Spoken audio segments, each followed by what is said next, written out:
The wet cobblestone streets shimmered under the street lamps, casting the night into something out of a fairy tale. All she needed was a wizard to appear in front of her, or a warrior on horseback to come thundering down the street, sword raised to vanquish his enemies. Passing a tube entrance on the corner, she thought of people going home from work, deep underground as she cycled above. It wasn't cold enough to splurge and take the tube, though if it started storming, she'd give in and join the rest of the city in the underground tunnels. It was fun riding with everyone, wondering who they were, where they were going, and what they did for a living. She made up fantastical scenarios, and before she knew it, had arrived at her destination. When the economy picked up a bit, she'd take the tube twice a month.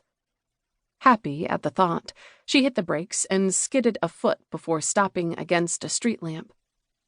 A low-slung black sports car with a bumper sticker proclaiming, "Shoot me again, you best pray I'm dead," roared by so close the ends of her scarf blew around her.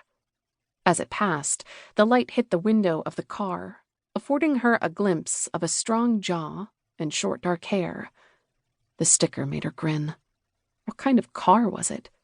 Talk about a perfect combination of beauty and power. Bet a machine like that set the guy back a chunk of change. Cars were terribly expensive, out of her meager budget, but on the other hand, you didn't have to worry about parking or petrol. The bike was the best find ever. Walking home from a previous job, she spied the bike poking out from a trash heap in front of a grand building. The front tire was missing, the seat cushion cracked, but she was certain it could be fixed. Excited at the thought of her own transport, she dragged it the 3 kilometers to her flat.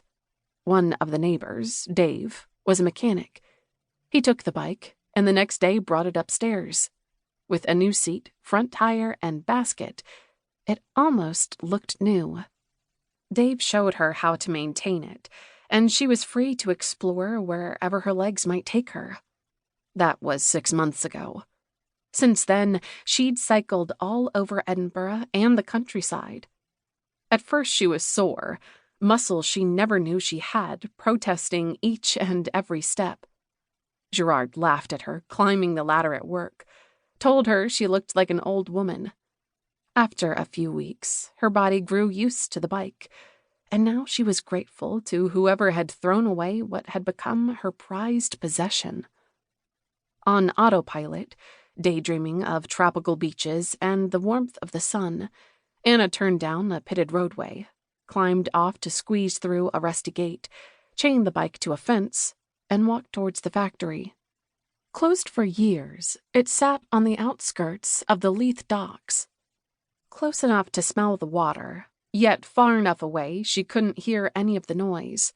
The factory bore the faded stenciling Grimshaw Button Company on the side of the building. It must have been quite a sight back in the day.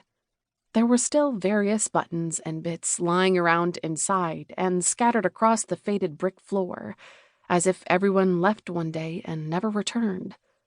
Now the once proud building provided shelter to the homeless and street kids.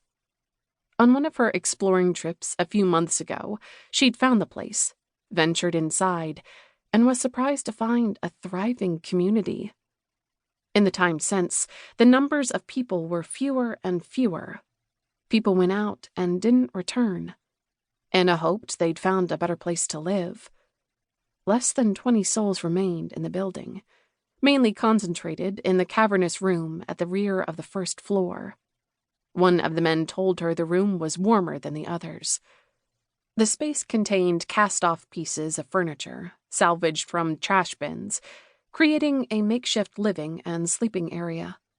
Someone had found various bits of fabric and hung the pieces from the exposed pipes above, creating makeshift bedrooms. The wildly differing colors and prints lent the room a festive air.